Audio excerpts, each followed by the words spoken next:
So what is? Sir, Prabhuji, I remembered Aprayatuki Apratihata, something like that. Yeah, aprayatavi aprayata. That is basically means unstopping, unmotivated devotional service. That is Srimad Bhagavatam. Oh, okay, okay. Right? That's not Bhagavad Gita. Yayatma suprasidati, which means our atma, our soul will be very happy if we do that particular apratihata, means without any motivation and continuous. It should be ahaituki, means without any motivation. Apratihata means continuous. So devotional Okay. service should be continuous. But I don't know how we will do it because there are so many challenges in the material world. And when you think that you solve one problem, a new problem will come about. Right? We are not foolish, so we will solve some problems. But as we are solving an old problem, a new problem will come about. Yes, Prabhuji. Yeah. Okay. So what is your understanding of science?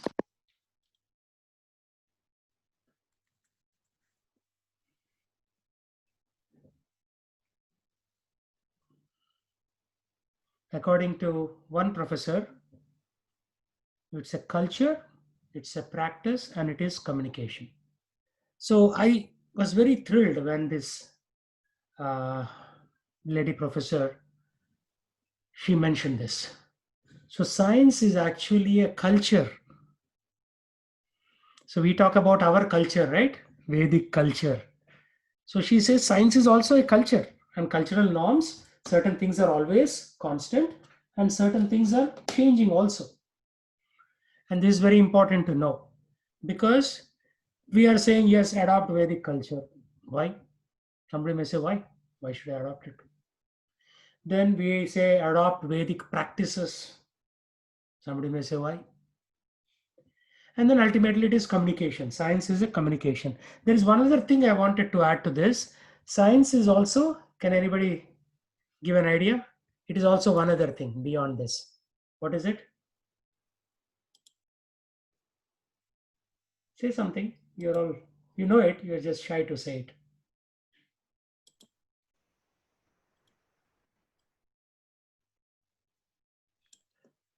Science is also history, isn't it? Isn't there history within science? Science does tell a story. Yeah, science is also telling us a story. That's what I told you last time.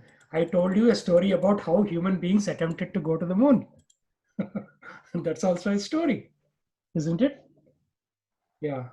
But So here- wouldn't history be more around factual stuff rather than science being more yeah, but qualitative? this is history, isn't it? So Jeremy Weissner, Kennedy's science advisor, is saying Kennedy found himself three choices: quit in competition to Russia, or stay second, or do something dramatic. Isn't this history? Although it is about science, it is history. We are having this picture of Jeremy, who is dead now. So this is history, isn't it? Yeah. It is history, yeah. So same thing applies to spirituality also. It is a culture, it's a practice, it's communication, and it is history. So here two aliens are talking to each other. Go read this cartoon and tell me what it's saying.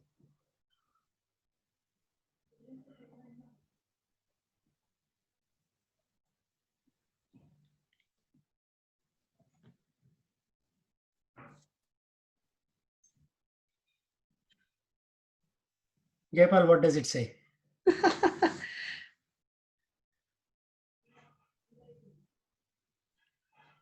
Okay, Rekha, you laughed, so you probably got the joke. So what does it say? Yeah, basically he is explaining that he found 100 ways of what is wrong. And Yeah.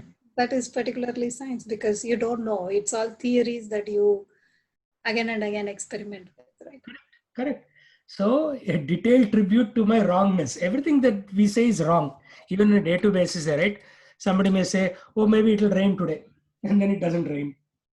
Or maybe they'll say, oh, maybe they will issue some visas and suddenly somebody will come and cancel visas. Everything we predict is actually wrong. In the last 25 years of my being in America, I predicted so many things. 90% of the time I was wrong. So a detailed tribute to my wrongness is science. So it's not like science is perfect. And this lady who is a university professor, she herself is saying that science is not perfect.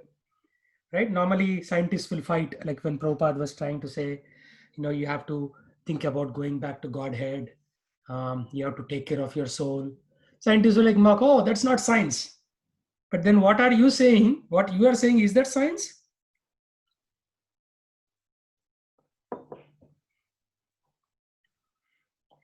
It's a body of knowledge, identifying, explaining patterns and processes. We also have patterns. You have to chant Hare Krishna mantra. You have processes. You have to fast on Ekadasi. Both natural and physical world. We are also in the natural and physical world. You cannot do devotion when you are dead. Only when you are alive you can do. Yep.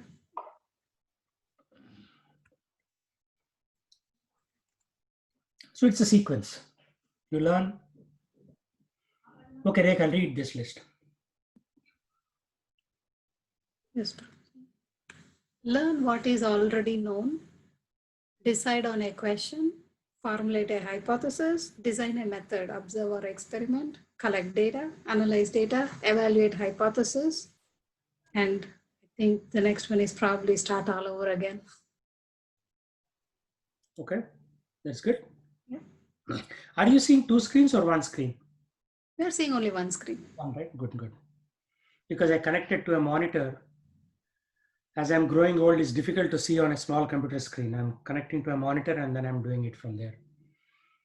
Okay, so that's what it is. You learn what is already known. Yes, there is water in the ocean. Then you make a boat. Then you decide a question. Can I take a boat and go to Pakistan? Or those terrorists who came to Bombay to attack the hotel, Sheraton Hotel or Hyatt Hotel, whatever it was. They came in a boat from Gujarat, via Gujarat, from Pakistan via Gujarat along the coast. They came to Bombay and then they kidnapped some people, right? So then you formulate a hypothesis. Maybe if I go on this boat for 7 days, I'll reach Bombay. Then you design a method. You collect data. So somebody, maybe there will be a trial. You analyze data, evaluate hypothesis, and then you start all over again, whether it's working or not. Whether it's scientists, terrorists, or devotees, we have to follow the same process. Right? So devotion is also a science. To think it is not a science is incorrect. So let me add one bubble here.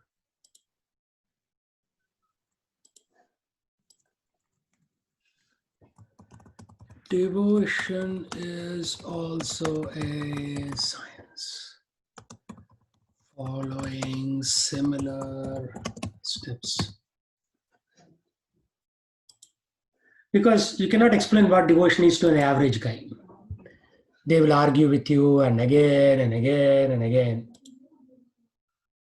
So then this lady says we have to evaluate science. It's not like blind faith. You cannot do blind faith in devotion also. Is it rigorous enough? If somebody comes and says, yeah, I chanted Hare Krishna once, I am liberated now. Then you know he's not liberated, he or she. Is it repeatable? Can we repeat the same thing across the globe? People are chanting in Bombay, people are chanting in Nairobi, people are chanting in San Jose. Is it repeatable? Yeah, people are chanting, devotees are chanting. Has it been reviewed by experts? Yes. We only follow experts. We don't follow Janta candidates. In science, in modern science, anybody can write a paper. But in devotion, if you look at the entire history, how many people wrote papers? Jaipal, how many people wrote papers on devotion?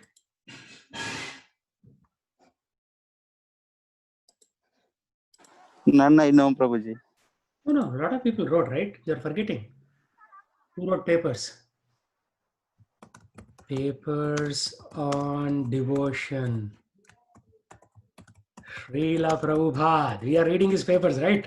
Whose papers are When? reading? Books I know. Papers in the sense I thought scientific papers kind of thing. Yeah. So you should go to internet. You'll see Srila Prabhupada has done many articles also. Those are called papers. Yeah, I agree, Prabhuji. Saraswati Thakur, back to Godhead. Right? That's all research papers.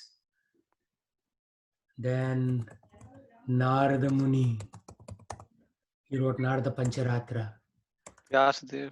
Vyasa. Yeah, we are working up the chain. Yeah. Bhakti Vinod Thakur. Right?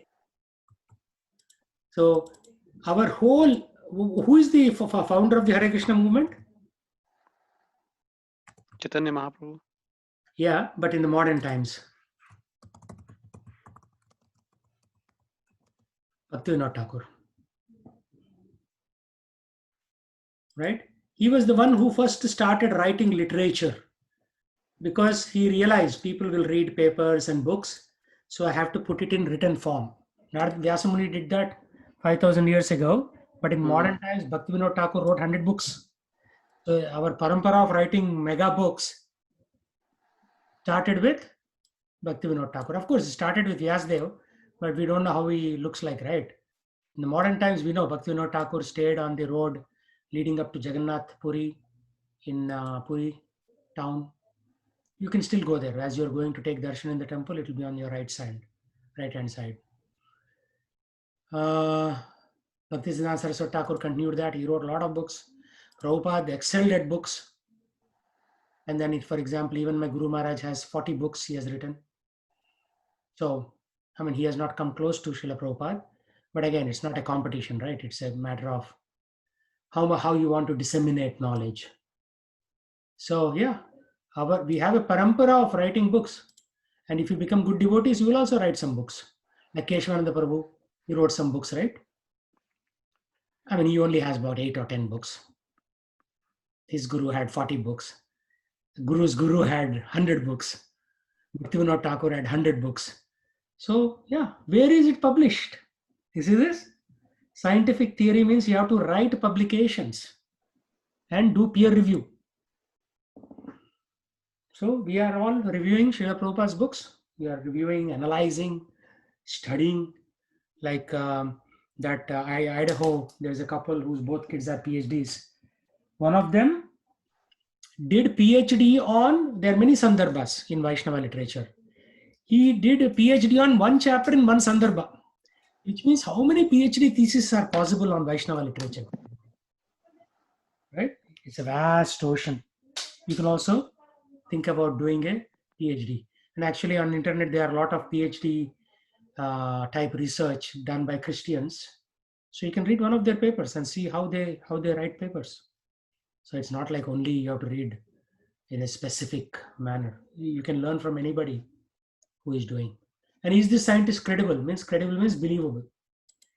Does he have credit to his activity, right? And then measurements. So what are the measurements in devotion?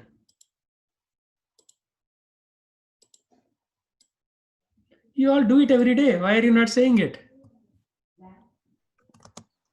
Chanting. Yeah, number of rounds. Like in you meet in the temple, did you finish your rounds, Prabhu? What does it mean? How many rounds did you chant? Did you finish your 16 count? Right? Then there are 26 Ekadasis. 25 or 26. I mean, some. 25 and one big Ekadashi, Nirjala Ekadashi. Yeah. So maybe Nirjala Ekadasi. Right? We have our own count system. And actually, if you meet two serious ISKCON devotees, you'll go crazy. The language that they use. Right? What are the common terms of ISKCON language? Let's do a survey. Anybody?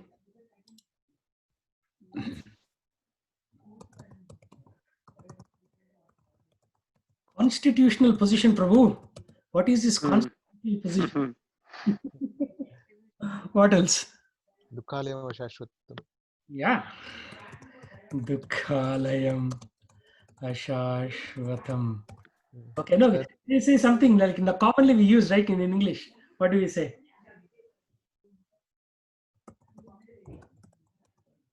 Prasad. Most important. Servant of the servant. Yeah, although we Yes. need to be master of master, we claim to be servant of servant.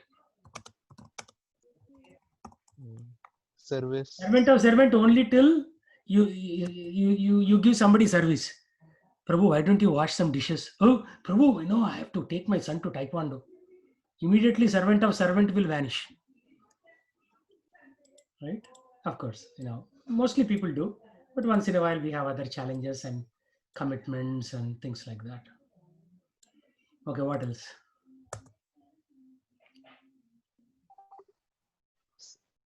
You're forgetting the most important. Back to, okay, yeah.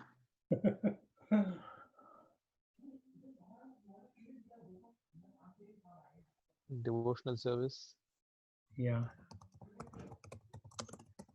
You're still not remembering the main things.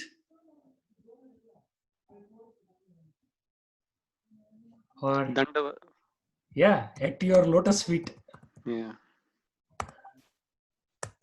Your humble servant. Oh, yeah.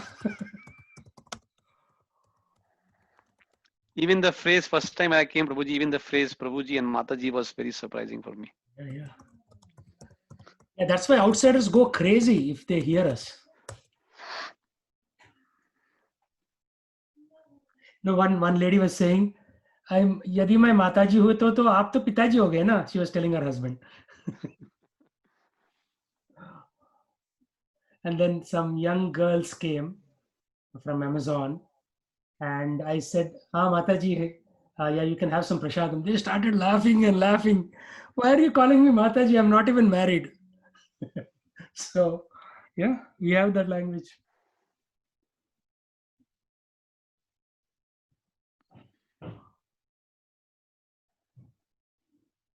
Okay, that's enough for today. We'll come back next week. By the way, maybe we'll do it next week. I wanted to do one more exercise, which I did with my Saturday batch. What else? Any other specific things that jumps out at you?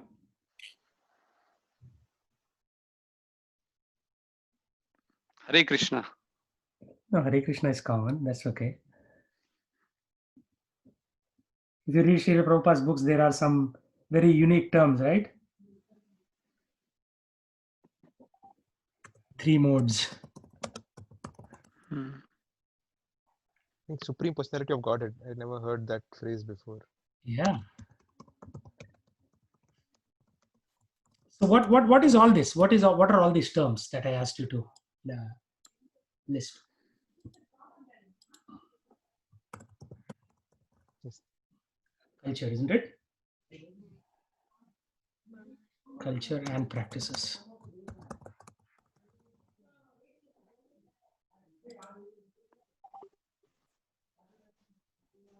Okay, so we talked about history. So the decision to go to the moon was political. The President's Science Advisory Committee would never accept this kind of expenditure on scientific grounds. So you know this, but Sheshdev, you don't tell. What about others? How much did it cost to go to the moon in today's dollars?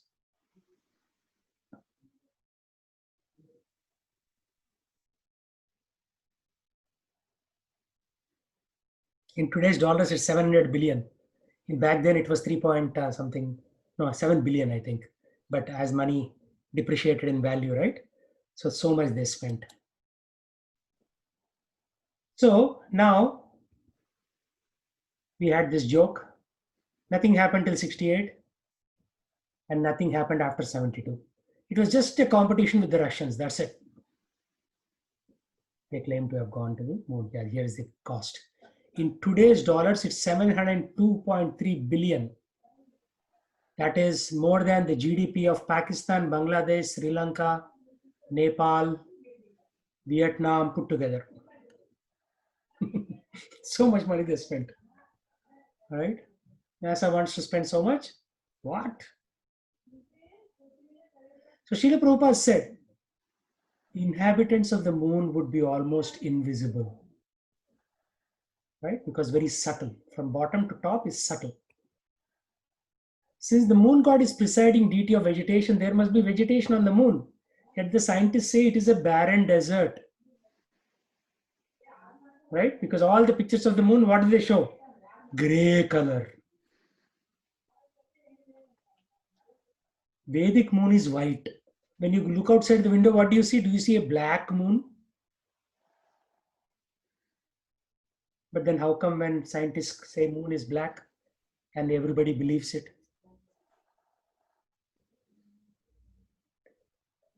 So the Shastra says, About from the science perspective, right, Prabhuji, these are all just like how the scientists make assumptions. We don't have the actual data or proof for Prabhuji's words also, right? I do understand that we have. we don't have proof for moon landing also. It could have been done in a studio. Why did they stop going to the moon? If it was so easy, keep on going, right? Yeah, definitely. I agree that both sides we have that. Yeah. And why did Russians never land on the moon and Indians never land on the moon? Everybody went in a rocket up. But why could they not land? Yeah, bear with me for 20 minutes and then you'll get the answer. Okay, Prabhuji.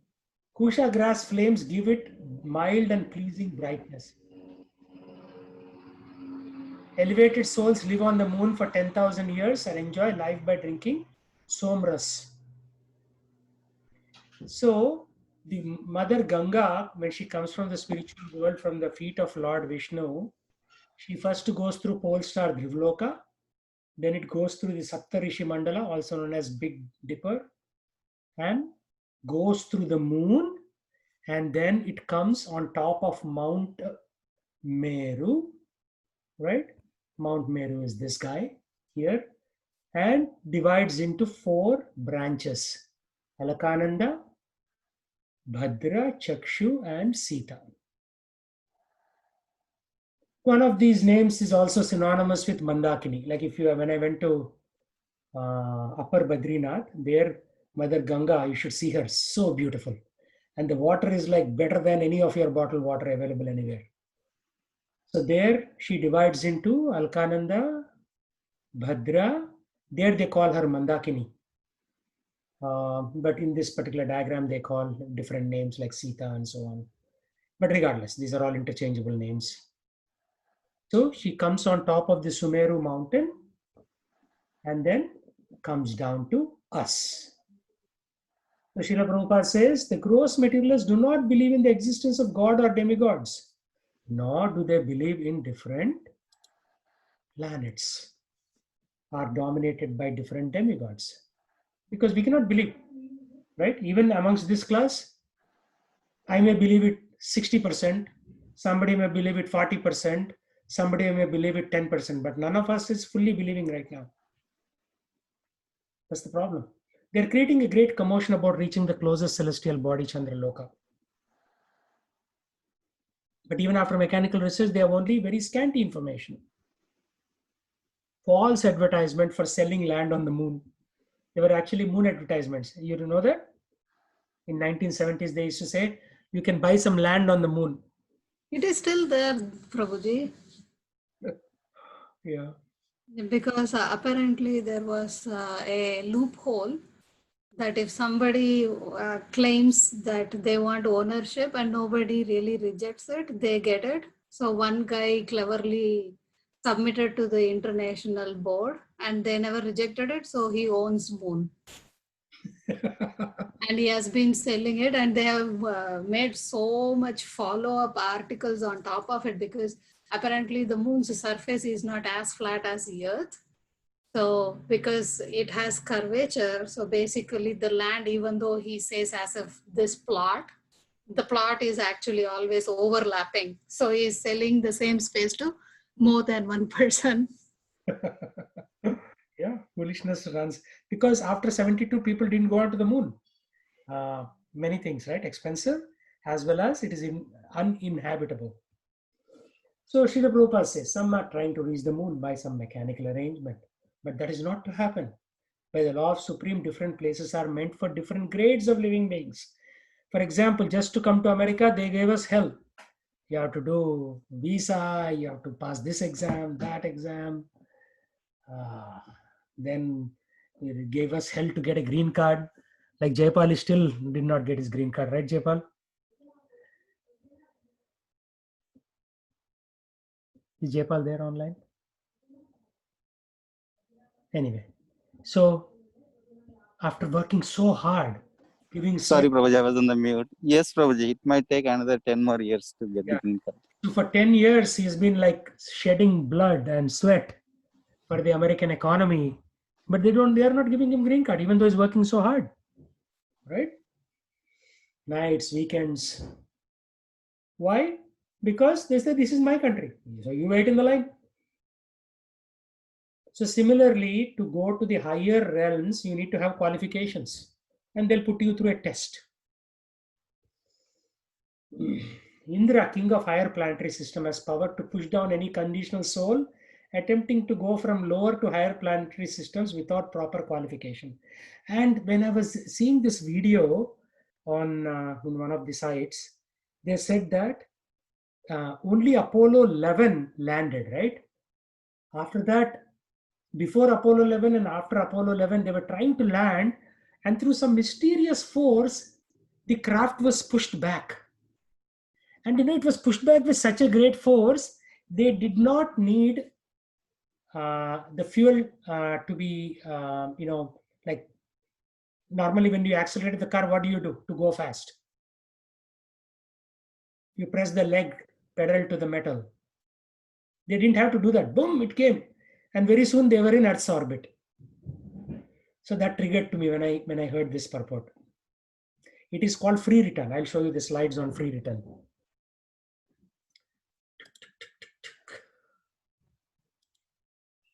By the way, I do a lot of research because I love doing this kind of research. And also they are saying gravitational time dilation is a phenomenon where time runs slower when in higher gravitational potential. And this is exactly what Srimad Bhagavatam says. Time dilates as you go to higher planetary systems. And they said that 5,000 years ago. Right? So, yeah. There's something called free return. I'm trying to even see this professor himself is saying, is this science?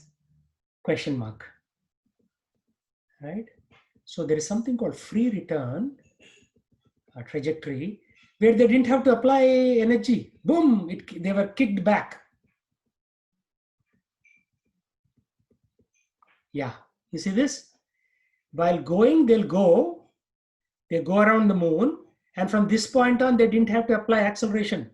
They were kicked back to Earth. So you have to think about why. Why were they kicked back? So modern attempt to go to the moon is also attempt by inferior men to go to Swargaloka by artificial mechanical means. This attempt cannot be successful. To go to Swarga, you have to be a very good devotee of the Lord. But if you are a top class devotee, then you will go to Vaikuntha Loka. So at this point, a concept of Rahu. So did they really land on the moon on the Rahu is a subject of research right now. A celestial body in Vedic astrology which moves and has meaning. The darkness occurring before full moon can be explained by another planet known as Rahu. In other words, those who are supposed to be going to moon are not going to the moon but to planet Rahu. Jai Ho. Now the mystery is solved. Moon is white, but the moon that they are showing is black. How come? This is the reason. So Rahu comes between our vision and moon. Of course, this is not to scale. It is a separate entity from the moon. It reflects no light at all from the earth. Normally other planets, they reflect. They are like mirrors. Even moon reflects light from earth. Earth reflects light from moon. But Rahu is an absorber.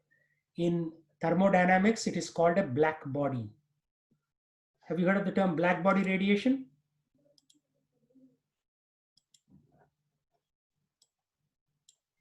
No, Prabhuji. No? None of you are engineers?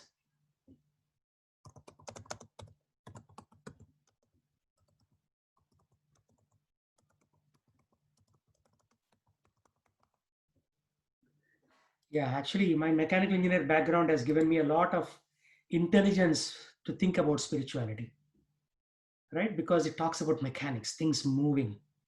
And then when I look at this science, it helps me a lot.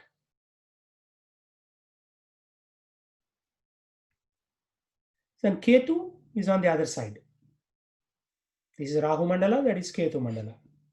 And these two are demons who tried to steal nectar from Mohini Murti. So this is the Chinese zodiac where they have two dots. One is Rahu and one is Ketu. So there are specific chart for moon landing, right? So it is not easy. You have to have some astrology. What is astrology called? What Shastra is it? Nobody knows? What is it called, Jaipal, in Telugu? The one when you look at your palms? Jyotish Shastra. So Jyotish Shastra is dependent on astrological movements. Okay, but let's say that, you know, these probes and satellites sees the moon surface is Rahu. And in Bhugola Varnanam, Vadiraja Tirtha, who is a disciple of Madhvacharya, he is in our parampara actually. But more Madhva Sampradaya people follow Vadiraja Tirtha, or rather Madhvacharya, and we follow Chaitanya Mahaprabhu. But we are in the same Sampradaya, vertically speaking. The Rahu Mandala, the route of Rahu's circuit, is situated 10,000 yojanas below the levels of the sun's path. So this is the earth and sun. Actually, sun is going round in the cosmic, in the universal cycle, and earth is going round in a smaller circle closer to the axis around Mount Sumeru. So relatively speaking, everybody is rotating around everybody, and only Mount Meru is the static fellow in the middle. So if you read 5th canto of Srimad Bhagavatam, you'll know this. I mean, it's highly doubtly any one of you will read it. That's why I'm doing these presentations, right? Because you're all busy executives. So I'm giving you So the they are all going around what, Prabhuji? Sumeru, Mount Sumeru, Meru mountain. Ah, okay. Remember I showed you here? This is Meru. Yeah.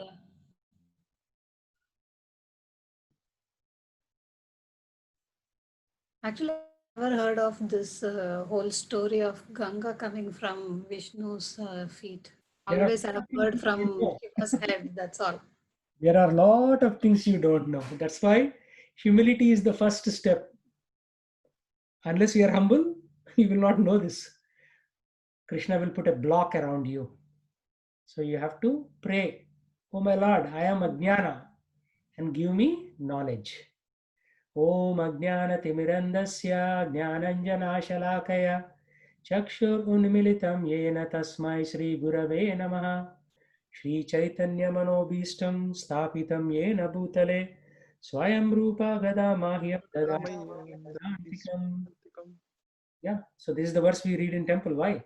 It's not like it's fashionable to read Sanskrit verses. Om Ajnana Timirandasya. I am in Ajnana. Jnananjana Shalakaya. Give me that jnana. Chakshur Unmilitam Yena. Chakshu, our eyes cannot see everything. So you see from the eyes of the Shastra. Tasmai Sri Gurave Namaha. That's why Guru can open your eyes to this possibility that there is something beyond modern science.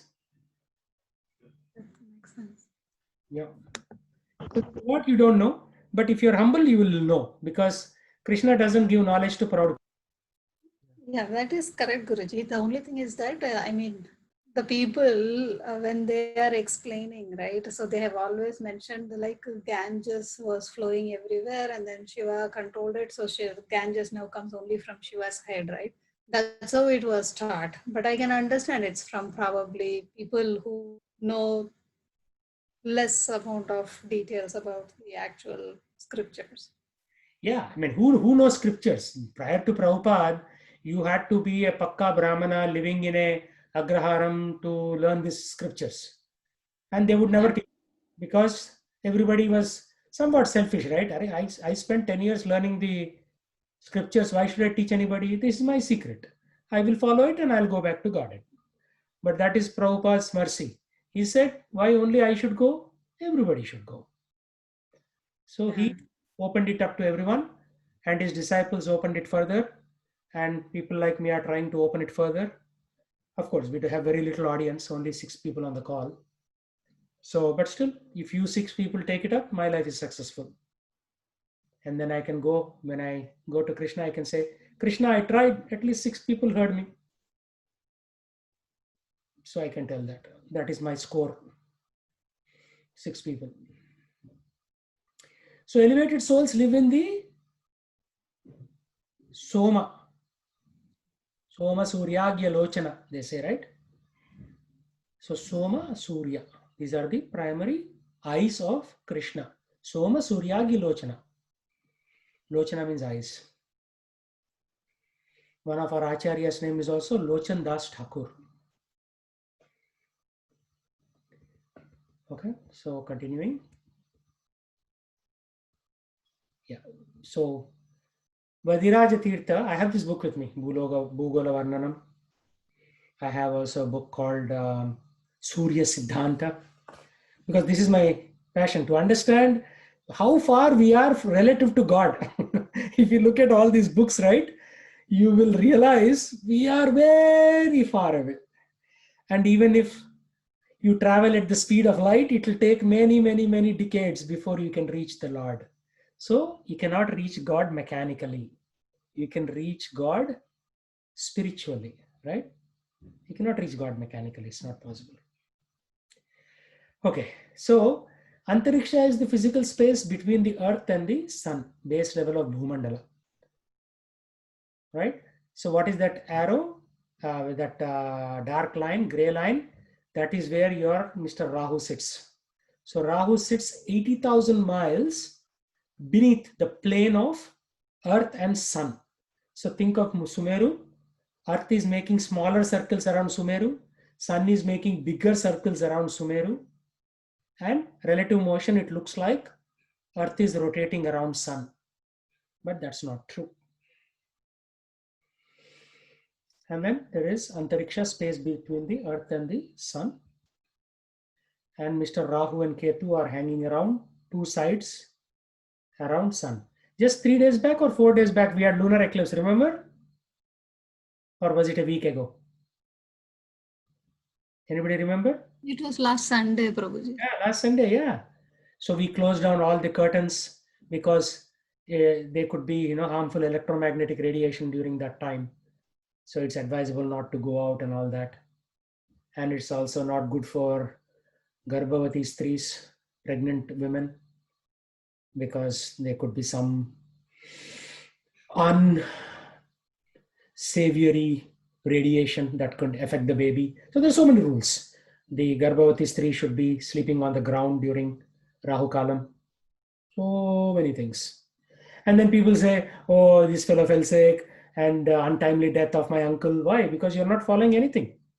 If you don't follow anything, then you are at the mercy of your karma. That's it. So the vertical aspect of the universe, we talked about it many times. Garbhodaka ocean at the bottom. Dhruvaloka, Maharloka, Janaloka, Tapaloka, Satyaloka. So how you remember this? Acronym STJM. STJM means Satya, Tapa, Jana, Mahar. And you see, Earth and Sun are at a pretty low level in this universal hierarchy.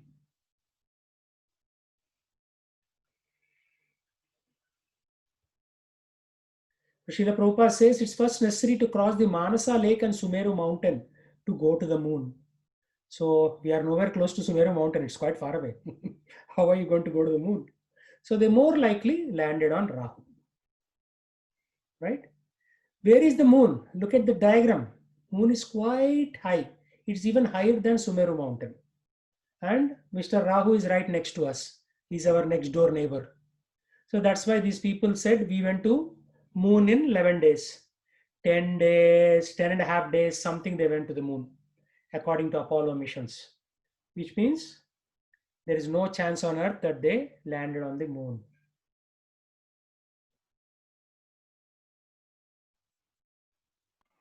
And look at the dimension of Mr. Sun, Surya Deva, compared to our size. How big is he?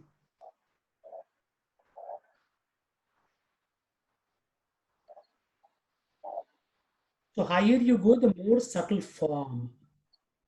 So there are 4 factors of gross body. Bhumi apo nalo vayu, kammano buddhirev cha, ahankaramiti amme binna prakriti astada. And then we have components, we have functions. What is the function of a body?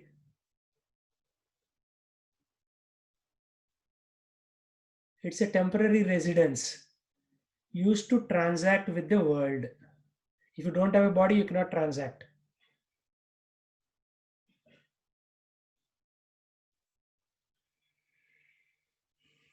Then 4 factors of subtle body.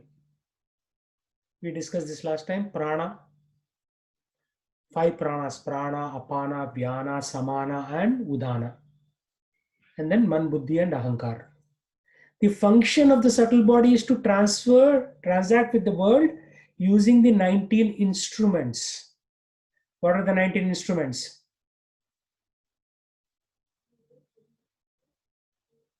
It's right there under components. Right? This is like a mechanical engineering bill of material. How many parts go into your body? So, to transact to the world using these 19 What are instruments. those components, Guruji? The 5 organs of knowledge means? You tell me. You have been coming to my class for a few months now. You know them. Jnanendriyas, eyes, ears, tongue, nose, touch. Oh, they are called organs of knowledge? Yeah, Jnana Indriya. Okay. English is an imprecise language. Only idiots learn English. The intelligent people learn Sanskritam. We are all idiots, that's why we learn English. Jnana Indriya. Jnana ka Indriya. Okay. So this is a literal translation, right? Yeah. Like when my daughter was very young, she used to say, bring that dind and dupat. You know what dind and dupat is? Yeah. Pillow and blanket. Blanket, like that. This is like a crude translation. Okay. Yeah, because usually we learn it as sensory organs, right? So that's why I never thought of them as the organs of knowledge. That's fine. Yeah, you can call them sensory organs. So Brahma sits at the top of the cosmic tree, and then you have these branches. So people on the top can view the lower branches, but people on the bottom cannot view the higher branches.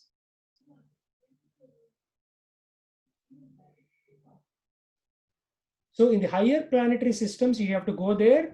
We have to work on our subtle energy, not on the gross energy. Like you eat a lot of protein and then do exercise in the gym. That will on the bottommost level. Earth, water, fire, air, ether. But if you want to go to higher planets, you have to do subtle research. So anyway, this body has to be left. Even if corona comes and kills, let it kill. You focus on the mind, intelligence, and false ego. So train your mind to think of Krishna. So physical location of the moon, it has to be vegetables like that, vegetation. And you should see a lot of temples because moon is a heavenly planet. There should be daily puja going on for the Supreme Lord there. Right? But if it is Rahu, then it is what it looks like, Apollo 13 missions.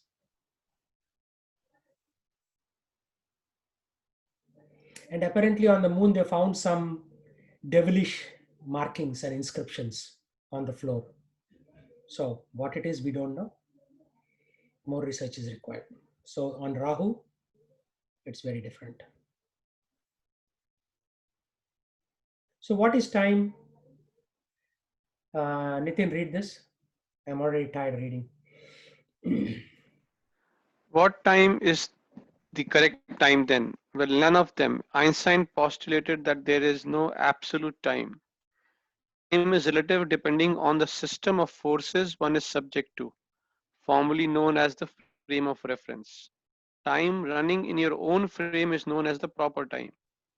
If the laws of motion must be the same for all observers, regardless of their motion, then time must go down such that the faster you move, the slower your clock runs relative to another clock.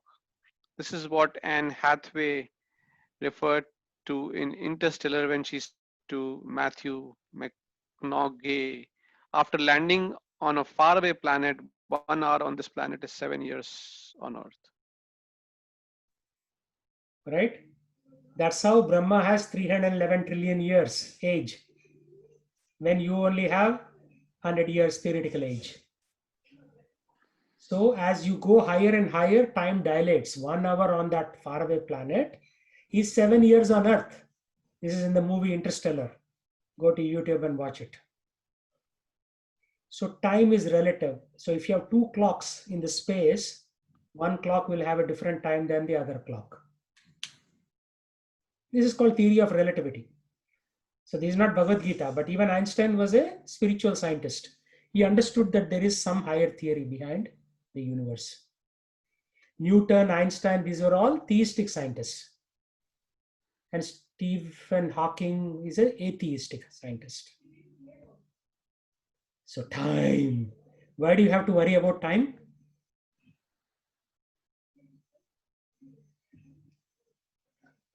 Why do Because we have? once you lose, you don't get it back. Yeah, even $1 trillion, you cannot get back 1 hour. And Krishna says, time I am, destroyer of everything. Ta-da-ta-da. So Krishna is destroying everything and everybody. And if you don't surrender to him, you'll take birth again, and again he'll destroy you.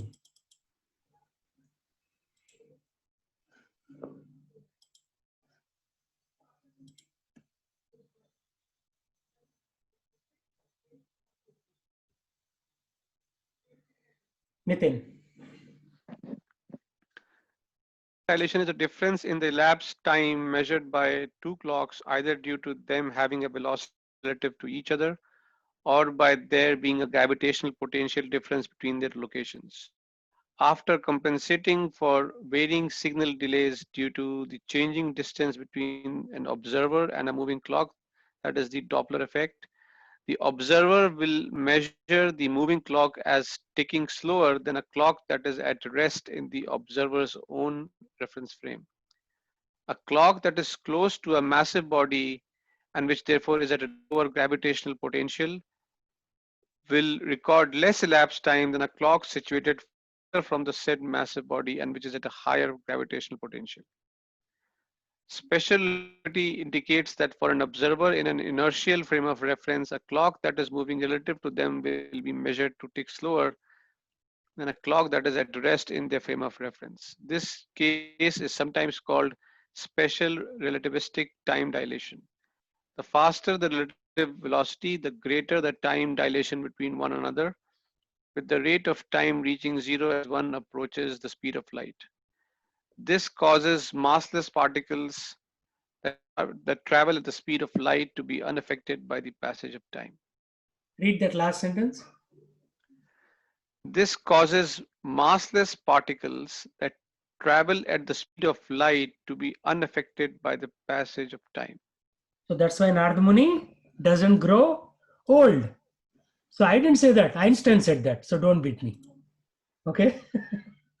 So a massless particle like Narada Muni's body never ages. Right?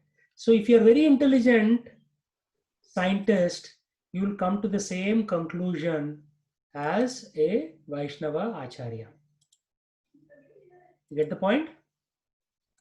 But if you're foolish, who is content with drinking beer and watching baseball on TV, then nothing will be given to you. Why? Because God says, I don't care about you. You are too low class.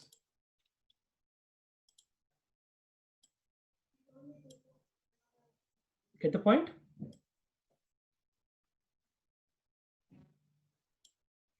So how does Narada Muni move? He's massless. He's traveling at the speed of light. They show in movies. If you don't believe me, go and watch some Narada movie on YouTube. He'll just move without any effort. Zip.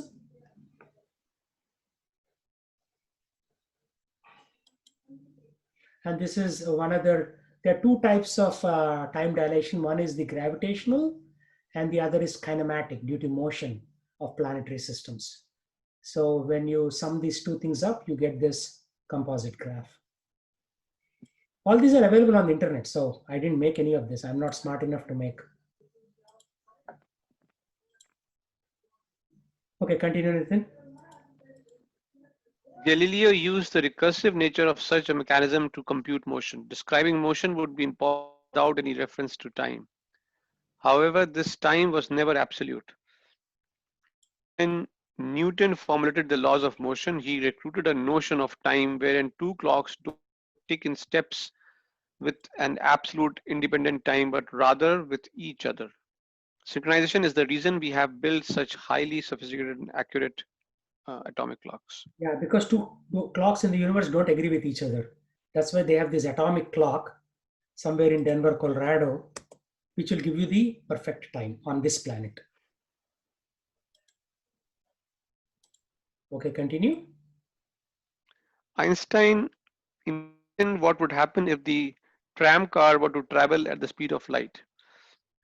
With a clock tower in his sight, Einstein realized that if he were traveling at 186,000 miles per second, the clock's hands, which already moved so solemnly, would now appear to completely freeze. At the same time, Einstein knew that back at the clock tower, the hands would be sliding conventionally. Time would be running normally. For Einstein, however, time slowed down. He concluded that the faster you move through space, the slower you move through time. How was this possible? Einstein was heavily influenced by the works of two great physicists. First, there were the laws of motion discovered by his idol Newton. Second, there were the laws of electromagnetism laid down by Maxwell. The two theories were contradictory. Maxwell postulated that the speed of an electromagnetic wave such as light is fixed and exorbitant to 186,000 miles per second. He claimed that this was a fundamental fact of the universe, whereas Newton's law implied that velocities are always relative. The speed of a car traveling at 40 miles per hour is 40 miles per hour relative to a stationary observer, but only 20 miles per hour relative to a car traveling adjacent to it at 20 miles per hour, or 60 miles per hour car whizzing by in the opposite direction. This concept of relative velocity is incompatible with Maxwell's apparently fundamental fact when applied to the speed of light. This presented Einstein with a grievous dilemma. Okay, explain to your classmates what that is about. So while Newton said that the time is the velocities would be relative depending on how you're observing this, what Maxwell said was the speed of light was fixed at 186,000 miles per hour, and Einstein was used to treat these two scientists as his idol, so it was confusing for him, who to agree with. Yeah, so science always changes, right? And it is conflicting. So he wanted to find a universal theory across these two things. So the key thing we have to learn is science is also conflicting.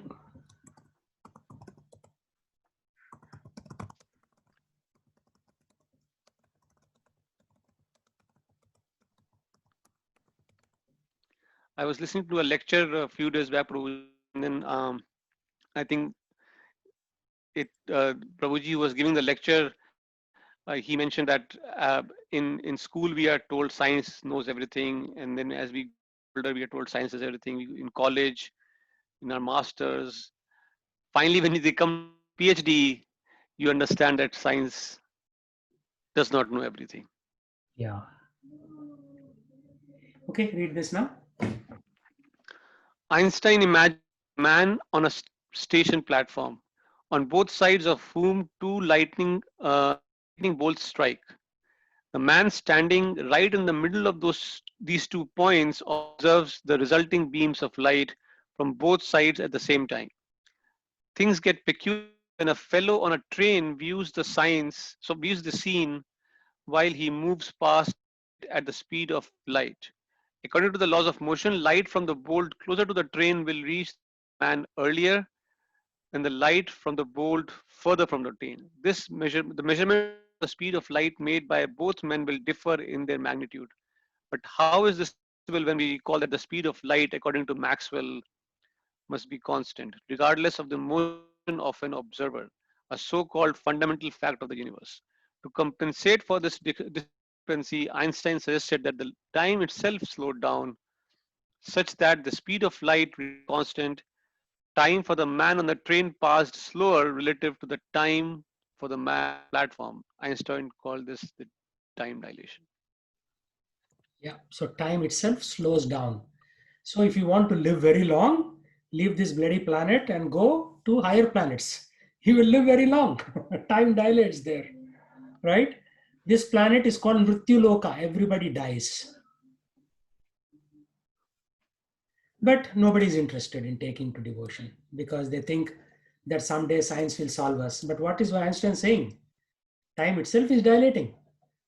So if you don't believe Prabhupada, at least believe Einstein. Do something about it. Get out of here. Okay, Jaypal.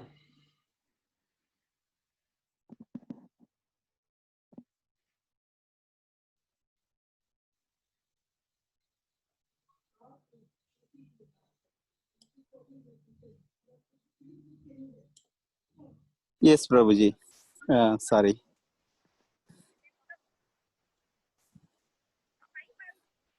Well,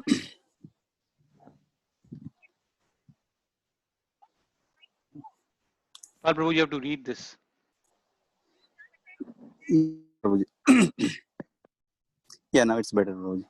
Newton believed that the flow of time was like an arrow. It moved unflinchingly in one direction only, forward. Einstein on the tram car hypothesized that time varied inversely with velocity and for its malleability. It deserved like space its own dimension. In fact, Einstein claimed that the, the two were one and the same thing, a flexible four-dimensional fabric on which the events of cosmos unfolded. He called it the fabric of space-time. When Einstein published his work, he received the same reaction one would expect when such a phenomenal work is published. Credulity. According to general reality, matter stretches and contracts the fabric of space-time, such that objects aren't mysteriously pulled towards the center of the earth, but rather pushed towards by warped space above them. Emulating a slope, the curvature of space-time accelerates objects that move downward. Although the rate of this acceleration isn't the same at all points, the force of gravity is stronger towards the surface of the earth, where the curvature is more intense than it is on its fringes. So explain to your classmates. Prabhu, it is tough. Uh,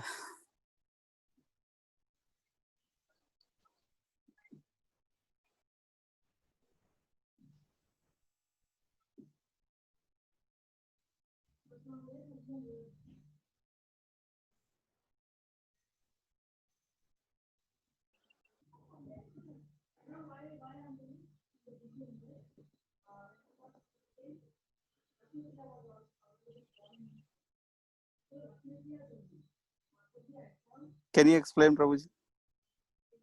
Okay, let's see. Rekha, can you explain? Sure, Prabhuji. Here again, they are trying to figure out what Newton was thinking, how Einstein was thinking first. So Newton believed that flow of time was only in one direction, whereas Einstein was like, but that does not explain what we saw for the tram car. So from that perspective, he thought that the time was related to velocity in the inverse manner. So from that perspective, he said that it needs its own dimension. And then he also mentioned that they were one and the same, but they all have to be in a 4-dimension, not 2 or 3-dimension ones. And then he published a paper on that. And then everybody, I don't know what incredulity means. I Means don't know whether people really liked it or really did not take it. did not believe it. Did not believe it. Okay. And then from general relative theory, everybody may think that matter stretches and contracts with space-time, that everything comes towards the center. But actually what happens is it is pushed downwards. So from that perspective, like showing in the picture, right? So you see that the curvature is going upward. And then the rate of that, however it is going down, as you can see the curve angle, it is going to be the distance it takes, the acceleration, it is going to be slower because the slope takes longer than a straight line, right? So Yeah, good that's explanation. where they're explaining that the force of gravity is always stronger on this towards the surface, whereas the curvature is intense than on the fringes.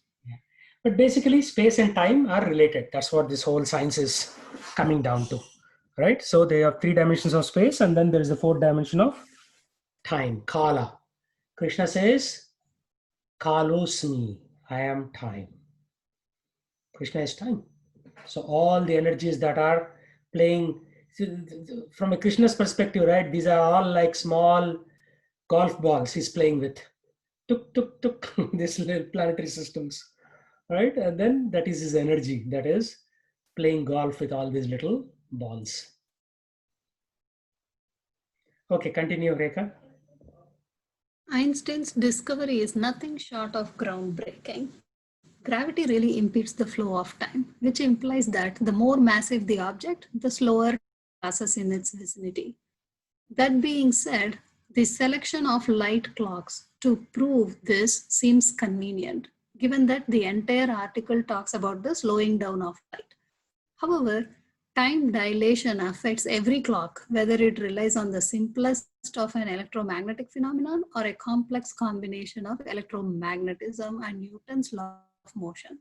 General relativity's universality assures this. In fact, biological processes and consequently time is dilated. Yes, your head is slightly older than your feet. Because our head is, 5 feet or 5.5 feet away from the feet. So time is different for our head and time is different for our feet. But again, it doesn't matter. We are not that far away. But if you go to larger objects, like, if you go to Swargaloka, Maharloka, Janaloka, then time is definitely different. That's why Devatas live longer than human beings. So when we become a Devata, we live longer on those planetary systems. So, Prabhuji, I understand the gravitational force. So, you are talking about Swargalokas means you are talking about force that is not earthly, right? Yeah, so Swargaloka is quite far away, right? If you look at this picture, yeah, this one. So, what is the gravity or the reference there for that statement? These are just basic theories. If you read Srimad Bhagavatam, there are even more theories about how the interplay of these different planetary systems comes into play. Like according to Newton, only 2 forces are at play: gravitational force and kinematic force. Mm-hmm. Go to higher planetary systems, there are other forces at play. And to know that, you have to go there. Because the people on Earth is just like Kupastaka Mandukam, right? A person, Dr. Frog, cannot Mm-hmm. understand how big the Pacific Ocean is. Yeah, Actually, correct. spiritual master has given a class on this one recently.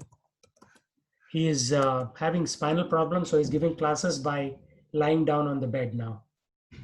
Uh, so I'll show you one of those. So did he hurt or something? No, as age progresses, what happens? Okay. Their spine will go for bonkers. Death is also coming. You see this? There are two frogs. So one frog is saying, "Arey, that Pacific Ocean is very big," like that. So story of frogs. So he's saying, like, some Prabhu asked a question. So he's answering that Received question. a question from Urja Hetu Das, who lives in Moscow and works as a yoga instructor. When we say yoga instructor, we generally understand that to mean a yoga exercise instructor. Krishna was and is a yoga instructor. The whole Bhagavad Gita is yoga instruction, but he doesn't teach anything about doing different exercises. But nowadays, when we say yoga instructor, yoga is generally understood to mean various exercises. So this question is from Urja Hetu, and here's the question. He says, please explain how to understand Srila Prabhupada when he speaks of mystic yoga as cheating in this era, and can and should I do Hatha Yoga or Ashtanga Yoga now for myself and for health, and teach it? If it is allowed, how should it be taught so that not to cheat and not to go astray? Well, the kind of exercise yoga that's going on is not really Hatha. It's not traditional Hatha Yoga. Traditional Hatha Yoga begins with yama and niyama. That means, well, we're talking about Ashtanga Yoga. Saying Ashtanga Yoga. What are the Ashtanga? Ashta means 8 and Anga means parts. So what are they? They are yama, niyama, asana, pranayama, pratyahara, dharana, dhyana, dharana, samadhi. These are the 8 parts. The first 2 are yama and niyama, which means that one has to lead a pure life before he can even think of being accepted as a yoga student. But nowadays you can be accepted as a yoga student if you just turn up and pay the money. So it's not really Ashtanga Yoga. And doing that for exercise, that's asanas, yoga asanas. But and maybe some people do pranayama for health, but that's only the beginning. But then beyond. So you get the idea. So somebody said, "Hey, if I do yoga, is that considered good?" Yeah, but what is that yoga, right? You cannot just do some physical exercises and expect to go through this journey up to Satyaloka and beyond. So yeah, there is a lot to learn, and we better do it. If we don't do it, time is running away. Kalosmi. And time is relative. So time on our material universe runs very quickly. In Swargaloka, it is a little slow. Tapaloka, still slower. Vaikunta, time is, what is time in Vaikunta? Still, Till, yeah. So you never age. There is no concept of death in Vaikunta. So that's where we want to go. Okay, so let's chant. Prabhuji, I had a question. If time is, then why are different yugas of different periods? Yeah, but that is for our material world. Kala Chakra. But then human beings had different ages. Like in Satya Yoga, there were people who would be 10,000 year old. Yeah, based on the ages. So there is some science again. That theory is yet to be invented. Maybe you can invent that. Why lifespan is going down? What is the time dilation or gravitational pull or some subtle force that is causing time to shrink? Or not, time is not shrinking. Our lifespan is shrinking. Hmm. And then why does it come back again at the beginning of the Kala Chakra? Right? Nobody has researched that yet. People are busy watching baseball on TV. Who has time to research all these things? But if you want to help the general population, become a sage, research, and provide this knowledge to others.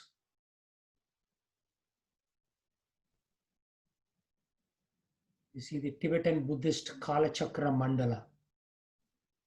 So there are a lot of theories. I mean, you have to be pure enough to be able to decipher these theories.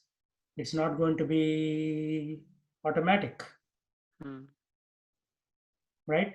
All day, if you write C++ and Java code, and then all of a sudden at time of death, if you want to go back to spiritual world, how is it possible? It's almost like all day you are cutting wood and you expect President Trump to receive you in the White House. What have you done so that he receives you? So we have to devote our energies towards understanding this philosophy, reading the scriptures, chanting Hare Krishna, and most importantly, changing our behavior and our consciousness. Right now, we are all fully materially conscious, right? We need to come to spiritual consciousness. Then all the answers will come out, one after the other, from the heart. Paramatma is sitting in the heart. Sooner the better, right? So, yeah, so much to learn.